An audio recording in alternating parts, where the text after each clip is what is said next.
अस्सलामुअलैकुम दोस्तों, मैं मुहम्मद हफीज़ थोड़ा भरा ते थोड़े वास्ते दर्जियों की वीडियो लैके आ रहा वा। सारे दर्जी भराड़े मेरे परेशान ने, उन्होंने समझ नहीं आती कटिंग की सिलाई की या जो नवा काम सीख रहे हैं उन्होंने वास्ते वीडियो लैके आ रहा मैं। ते वीडियो आके देखो मेरे चैनल ते, वीडियो वेखो तो तरीके सीखो। तुहानू हर किस्म की वीडियो मिलेगी उत्थे, सिलाई भी, कटिंग भी, कॉलर की, बैन की, जिस चीज़ की समझ नहीं आती मैंने कमेंट कर सकते हो। तुम हर चीज़ दसी जाएगी। मेरे चैनल फॉलो करो, लाइक करो, सब्सक्राइब करो ते खुश रहो और दुआवां दी याद रखो।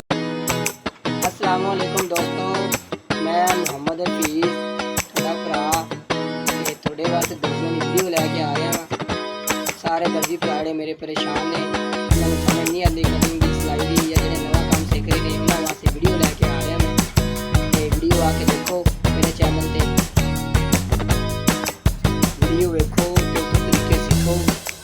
तुहानू हर किस्म की वीडियो मिलेगी उत्थे, सिलाई भी, कटिंग भी, कॉलर की, बैन की, जिस चीज़ की समझ नहीं आती मैंने कमेंट कर सकते हो। तुम हर चीज़ दसी जाएगी। मेरे चैनल फॉलो करो, लाइक करो, सब्सक्राइब करो ते खुश रहो और दुआवां दी याद रखो। अस्सलामुअलैकुम दोस्तों, मैं मुहम्मद हफीज़ थोड़ा भरा ते थोड़े वास्ते दर्जियों की वीडियो लैके आ रहा वा। सारे दर्जी भराड़े मेरे परेशान ने, उन्होंने समझ नहीं आती कटिंग की सिलाई की या जो नवा काम सीख रहे हैं उन्होंने वास्ते वीडियो लैके आ रहा मैं। वीडियो आके देखो मेरे चैनल ते, वीडियो वेखो तो तरीके सीखो।